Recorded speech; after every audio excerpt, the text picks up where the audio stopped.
शोभन सहतो पहली गेंद के साथ शोभन सहतो फेस करेंगे इस बार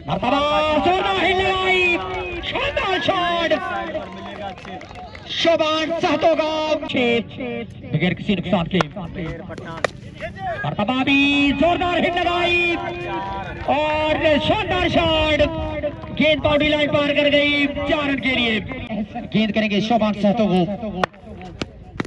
पहली गेंद ऊंचा खेला और देखना होगा गेंद आई बाउंड्री लाइन से बाहर 6 रन के लिए।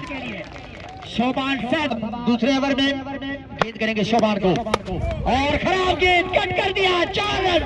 शानदार शॉट नो बॉल का इशारा ऑफिशियल का हमसे दूर जाते हुए